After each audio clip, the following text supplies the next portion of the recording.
अॼु जी हिन वीडियो में ॻाल्हि कंदासीं तख़लीक़ काइनात जी। इहो ॾिसंदासीं त साइंस ऐं दुनिया जा मुख़्तलिफ़ मज़हब तख़लीक़ काइनात जे बारे में कहिड़ो नज़रियो रखनि था। त पहिरियां ॻाल्हि करियूं था साइंस जी। साइंस जो सभ खां जदीद ऐं नओं नज़रियो तख़लीक़ काइनात जो बिग बैंग थ्योरी तौरु बयानु करे थो। हिन नज़रिए मुताबिक़ काइनात 13.8 अरब साल अॻु हिकु लामहदूद गरम ऐं ॻरे नुक़्ते जे हिकु अज़ीम धमाके खां फाटण जे नतीजे में वजूद में आई ऐं तमामु तेज़ीअ सां फैली। हिन नज़रिए लाइ साइंसदान जेकी शयूं सबूत तौरु पेश कनि था उन्हनि में शामिल आहिनि कॉस्मिक माइक्रोवेव बैकग्राउंड रेडिएशन, जेका साइंसदाननि मुताबिक़ उहा बक़ाया गर्मी आहे जेका शुरूआती धमाके वक़्तु पैदा थी।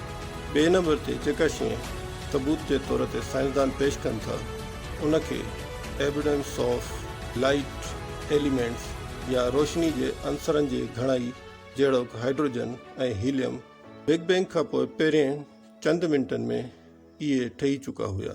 उन खां पोइ सबूत तौरु साइंसदान large scale structure of universe या वॾे पैमाने ते फैलियल काइनात जी साख़्त, जंहिंमें काइनात में फैलियल ॻणप खां ॿाहिरि कहकशाऊं ऐं सुपर क्लस्टर जेकी काइनात जी इर्तिक़ा जे ज़रियनि जी वज़ाहत कनि था।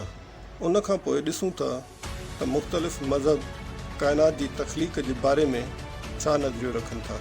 तौरात ऐं इंजील मुक़दस में काइनात जे तख़लीक़ खे कुझु हिन तरह बयानु कयो वियो आहे। किताब जेनेसिस या पैदाइश जे बाब 1 जे वर्स 1 खां 3 में चयो वियो आहे त ख़ुदा काइनात खे कुझु बि न मां पैदा कयो ऐं चयो वियो आहे त ख़ुदा ज़मीन ऐं आसमान खे 6 ॾींहंनि में पैदा कयो। क़ुरान पाक जी सूरह एराफ़ जे आयत नंबर 54 में अचे थो त अल्लाह पाक ज़मीन ऐं आसमान खे 6 ॾींहंनि में पैदा कयो। ऋग्वेद में तख़लीक़ काइनात खे कुझु हिन रीति बयानु कयो वियो आहे त काइनात हिकु सोन जे अंडे मां पैदा थी। अक़ीदनि ऐं तरीक़नि में इख़्तिलाफ़ जे बावजूदि काइनात जे तख़लीक़ जे हवाले सां मज़हबनि ऐं साइंस जे विच में हिकु जहिड़ाई मौजूदु आहे।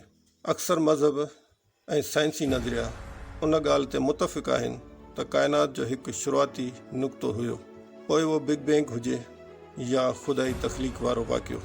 मज़हब अक्सर करे काइनात जी तरतीब ऐं पेचीदगी खे हिकु ख़ालिक़ या अज़ीम ताक़त सां मंसूब कनि था, जॾहिं त साइंस उनखे कुदरती क़ानूननि ऐं अमलनि ज़रिए बयानु करे थी। मज़हबी ऐं साइंसी सम्झाणियूं ॿई काइनात जे इब्तिदा ऐं फितरत बाबति इंसानियत जे फितरी तजस्सुस खे ज़ाहिर कनि थियूं। मज़हब ऐं साइंस ॿई काइनात ऐं उन में असांजी जाइ खे सम्झण जी कोशिशि कनि था, जेको इल्मु ऐं सचाई खे ॼाण जे ख़्वाहिश खे ज़ाहिर करे थो। जॾहिं त नुक़्ते नज़र ऐं तरीक़े में इख़्तिलाफ़ मौजूदु आहे, उन बावजूदि इहे ॿई इंसानी तजस्सुस ऐं काइनात मुतअल्लिक़ ॼाण जी ख़्वाहिश खे उजागर कनि था। तव्हांखे वीडियो कीअं लॻी कमेंट बॉक्स में ज़रूरु ॿुधाईंदा ऐं लाइक, सब्सक्राइब ऐं अॻिते शेयर ज़रूरु कंदा।